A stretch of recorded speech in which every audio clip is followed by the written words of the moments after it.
Bom dia, a paz do Senhor Jesus. Irmãos, nessa hora, eu gostaria de trazer uma palavra para a nossa meditação. Diante das lutas, das dificuldades, das tribulações, orava ao Senhor, pedia a Deus uma palavra.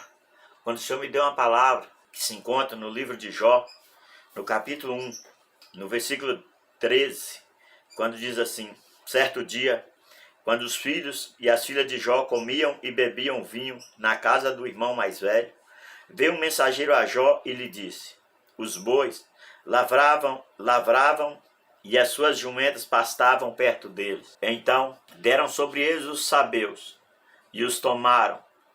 Aos servos mataram ao fio da espada. Só eu escapei para te trazer a notícia. Estando este ainda falando, veio outro e disse: fogo de Deus caiu do céu, queimou as ovelhas e os servos e os consumiu. Só eu escapei para te trazer a notícia. Estando ainda este falando, veio outro e disse: dividindo-se os caldeus em 3 bandos, deram sobre os camelos e os tomaram. Aos servos mataram ao fio da espada. Só eu escapei para trazer a notícia. Estando ainda este falando, veio outro e disse: teus filhos, tuas filhas estavam comendo e bebendo vinho em casa do irmão mais velho, quando de repente sobreveio um grande vento da banda do deserto. Deu nos 4 cantos da casa, que caiu sobre eles e morreram. Só eu escapei para te trazer a notícia. Então Jó se levantou, rasgou seu manto, raspou a cabeça e, lançando em terra, adorou e disse: nu saí do ventre de minha mãe, e nu tornarei para lá. O Senhor o deu e o Senhor o tomou. Bendito seja o nome do Senhor. Em tudo isso, Jó não pecou, nem atribuiu a Deus falta alguma. Amém, irmãos? Sabe, igreja, nessa hora que eu lia, eu começava a pensar, a meditar no que o Senhor faz, no que o Senhor nos dá, no que o Senhor o que o Senhor nos propõe diante das situações. Nesse texto, quando você lê, você entende que Jó era um homem rico, poderoso, e ele tinha compromisso com Deus. Ele tinha sinceridade.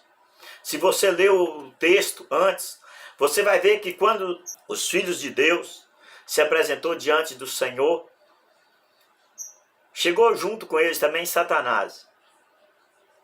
E Deus perguntou para ele de onde que ele vinha e falou de perambular pela terra e passear por ela. A pergunta de Deus foi: observasse tu o meu servo Jó, homem íntegro, reto e que se desvia do mal como ele? E aí Satanás começou o trabalho. A primeira coisa que ele falou foi: mas ele teme em vão, porque o Senhor tem o cercado. O Senhor tem guardado tudo que ele tem. E aí ele pediu para tocar. E Deus permitiu.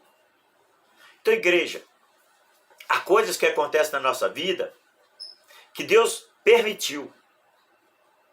E aí começam as dificuldades. Porque Deus permitiu que Satanás fizesse. Agora preste atenção, amados e queridos irmãos. Veio um vento e derrubou a casa.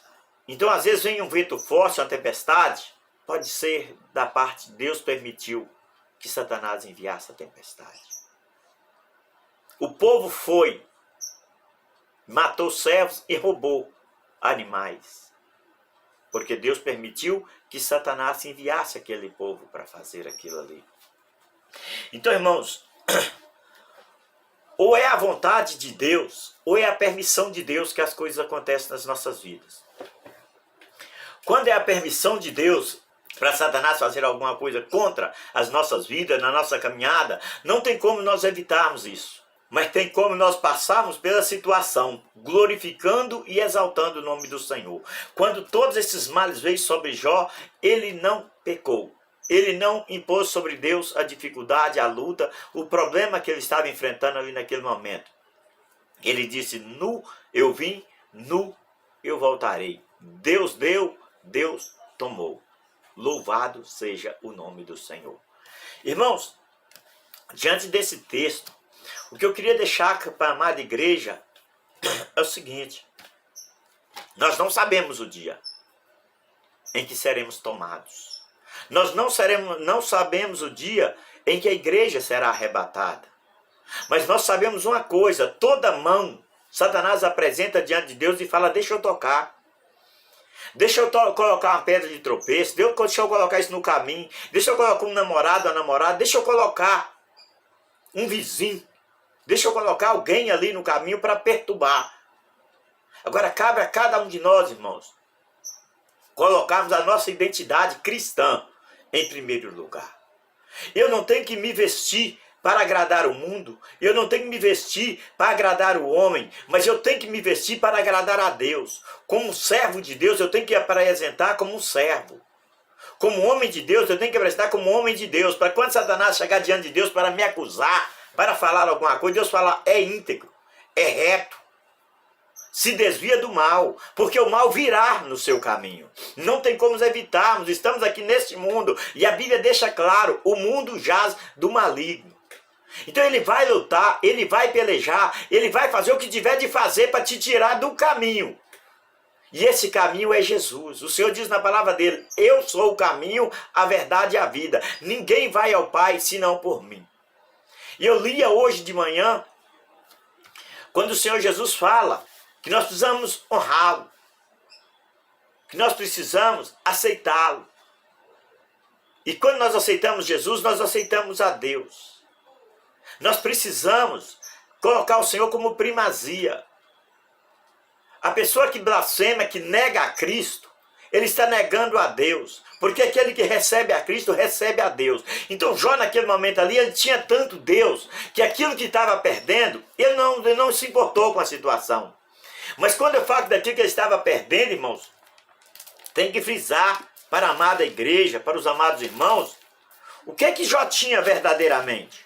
Porque no texto eu li, mas não li o que ele tinha. Aqui na palavra de Deus diz assim, ó, que Jó possuía 7.000 ovelhas. Ele perdeu tudo. Ele possuía 3.000 camelos, 500 juntas de boi. Se era 500 juntas, cada junta tem 2. Então ele tinha 1.000 bois, 500 jumentas. Tinha também grande número de servos. Este homem era maior que todos os do Oriente. E aí quando eu leio sobre isso, irmãos, aí vem sempre na minha memória algo que o Senhor Jesus falou, quando aquele homem chegou perto dele, perguntando o que precisava fazer para ser salvo. E Jesus falou para ele que era para vender tudo, dar aos pobres, depois voltar e segui-lo. E ele foi embora triste. E o Senhor falou que é mais fácil um camelo passar pelo buraco de uma agulha do que um rico entrar na vida eterna. Mas Jó era rico, e era íntegro e reto. Então, amada igreja, não quer dizer que todo rico vai para o inferno e todo pobre vai para o céu. Porque tem pobre que não é pobre só financeiramente. Não é pobre só porque não tem dinheiro, não tem uma casa para morar, não tem comida. A comida que ele desejava comer, ele não tem condição de comprar, não. Tem pessoas que é pobre de espírito. Porque o pobre de espírito, esse sim não vai. Mas nós precisamos sim ser como Jó. Independentemente do que nós temos aqui na terra, nós temos que termos a certeza que Deus deu. Que é Deus que dá, é Deus que faz. É o Senhor que transforma. É o Senhor que faz a diferença na nossa vida, na nossa casa. E o diabo vai lutar. Vai lutar e vai pelejar contra tudo que nós temos, que cremos em Deus. Mas quando você não tiver, você não pode deixar de crer no Senhor porque você não tem. Você tem que continuar crendo. Ah, porque Satanás levantou. Se Satanás levantou contra a tua vida, então se coloque de joelho. Porque Satanás é derrotado no joelho. Satanás é derrotado em jejum e oração. Quando você lê a história de Jó, você fala: meu Deus, mas quanto sofrimento. Mas quando você lê lá no livro de Jó, no capítulo 42, quando a palavra de Deus fala que Deus deu a Jó o dobro do que antes possuía, as filhas de Jó eram as 3 mulheres mais lindas do mundo. Aí todo mundo fala: Deus, eu quero que o Senhor faça na minha vida como o Senhor fez na vida de Jó. Mas e quando vem a provação? Quando vem a luta, quando vem a dificuldade, como veio na vida de Jó, você permanece como Jó, Deus deu, Deus tirou. Você permanece como Jó, louvado seja o nome do Senhor, mesmo em meio à luta. Irmãos, nós precisamos glorificar a Deus, tendo ou não tendo. Em tudo, Deus seja louvado. Que Deus seja glorificado através da minha vida, através da sua vida. Que as pessoas venham reconhecer Deus na nossa vida. Quando nós passamos pela dificuldade, continuamos na mesma posição. Você não tem que afastar, porque a dificuldade, Deus sabe por que eu afastei. Não, você afastou porque você não tinha fundamento bíblico. Você se afastou porque você não tem compromisso. Você afastou do Senhor por falta de caráter. Eu canso de falar, é caráter cristão, tem que firmar, tem que ter alicerce, tem que estar na palavra. Ah, pastor, o senhor não pega? Pecar, todos nós pecamos. A própria palavra de Deus diz em Romanos, todos pecaram e destituídos estão da glória de Deus. Irmãos, a palavra de Deus também diz em Efésios, a misericórdia de Deus é a causa de não sermos consumidos. Porquanto, igreja, nós precisamos focar no Senhor, independentemente do que está acontecendo, da dificuldade. A palavra de Deus diz no livro de Salmos, 1000 cairão do teu lado, 10.000 à tua direita, mas tu não serás atingido. Ah, eu fui atingido. Não! Atingiu alguma coisa, atingiu a sua carne, mas a palavra de Deus diz que nós não temos que temer aquele que mata a carne, não tem o que fazer com a alma. Ah, pai, eu estou atingido, então ora a Deus para que Deus sare, ou fala, Deus, no teu tempo eu sei que virá a tua glória sobre a minha vida, que o nome do Senhor seja glorificado através de mim. Ah, eu estou passando mal, e as pessoas me ligam pedindo oração, mas você não vai falar da sua vida, você vai orar a Deus, para que Deus cure, para que Deus transforme, para que o Senhor abra a porta. O Senhor não manda nós pararmos por causa da dificuldade, não. O Senhor manda perseverar. Perseverar no jejum, perseverar na oração, perseverar no Senhor, servindo ao Senhor em espírito e em verdade. Quando nós falamos em espírito e em verdade, irmãos, é porque a própria palavra, o próprio Senhor Jesus diz que virá dias em que o Senhor virá buscar os seus verdadeiros adoradores, aqueles que adoram em espírito e em verdade. Quando nós vemos a palavra do Senhor, irmãos, nós temos que aprendermos. Da mesma maneira que Deus permitiu que Satanás fosse a Jó e destruísse tudo que ele tinha, Deus pode permitir que ele venha sobre nós. Da mesma maneira. Mas tem uma coisa que nós temos que saber. Da mesma maneira que Deus recompensou Jó, ele recompensa você. Quando fala, irmão, sobre essa história, aí a pessoa fala, mas Jó, leia no livro de Esté sobre o Mardoqueu, a situação que ele estava, a humilhação, até uma forca preparada para enforcar estava ali. Mas chegou uma hora que, quando chegou o momento, Deus contemplou do céu. E a vitória veio sobre Mardoqueu.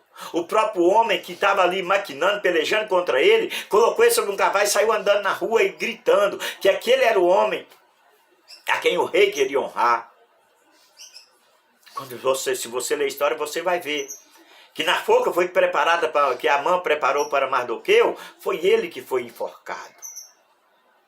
Quando chegou a hora que era para que o povo destruísse os judeus, foi uma carta escrita para que os judeus fossem honrados, para que os judeus se levantassem, se colocassem na posição e ninguém poderia fazer mais nada.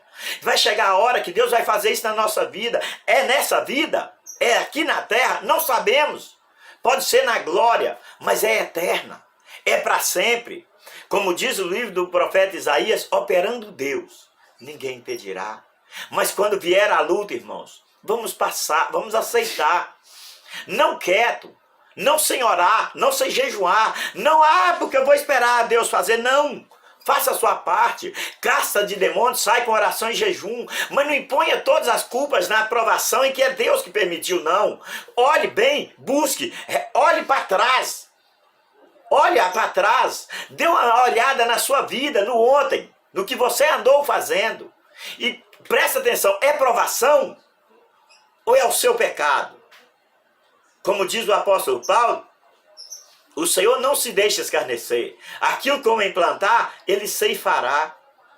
Não esqueça, igreja, que eu sempre falo, cuidado. Hoje é o dia da semeadura, e a semeadura é livre, mas a colheita é obrigatória. Então nós precisamos, irmãos, ser como Jó, aceitar aquilo que vem de Deus. E confiando que as mãos do Senhor é sobre aqueles que o buscam para o bem. Confiando que no momento certo o Senhor rompe com toda a barreira, o Senhor quebra o cativeiro, o Senhor nos resgata das mãos do inimigo. Porque Ele tirou do cativeiro, do calabouço, Ele tirou José e colocou no primeiro carro do Egito. Mas antes de colocar ele no carro do Egito, tirar do calabouço, José tinha sido preso numa cisterna, lançado numa cisterna, vendido como escravo, trabalhado de escravo na casa de nos campos para Potifar. Depois ele foi trabalhar na casa de Potifar. Então assim, existe um período. E eu aprendi isso há muito tempo com um pastor que pregava e falava, existe um período na nossa vida chamado humilhação. E esse período Deus não tira. Então vamos passar, irmãos, por esse período de humilhação, na certeza que a palavra de Deus vai cumprir, porque a Bíblia diz que os humilhados serão exaltados. Então vamos passar por esse período confiando, crendo, adorando. E como diz o salmista Davi, esperando com paciência no Senhor. Por quê? Porque o que há de vir virá, mas não tardará. Se tardar, espere, porque certamente virá. Então, irmãos, Jó foi provado. No final da provação, ele recebeu a vitória. José foi provado. No final da provação, ele recebeu a vitória. O povo de Israel foi levado à Babilônia. Os que fizeram a diferença ali, mesmo em meio àquele lugar que estavam, eles fizeram a diferença. Daniel, Sadraque, Mesaque e Abidnego foram colocados como governadores de províncias. Então não importa onde, não importa como, o Senhor é Deus que fará a diferença. O Senhor é Deus que nos dará a vitória. O Senhor é Deus que faz com que o nome dele seja glorificado através das nossas vidas. Mas para isso, precisamos passar pelas provações do Senhor. Precisamos aceitar aquilo que o Senhor colocou no nosso caminho e fazer as coisas do Senhor com ordem e decência. Porque a Bíblia diz no livro do profeta Jeremias, no capítulo 48, no versículo 10, que é abominável aqueles que fazem as coisas do Senhor relaxadamente. Então vamos fazer a diferença, porque a diferença entre o que serve e o que não serve. Amém? Que Deus abençoe, que tenhamos um bom dia em nome de Jesus.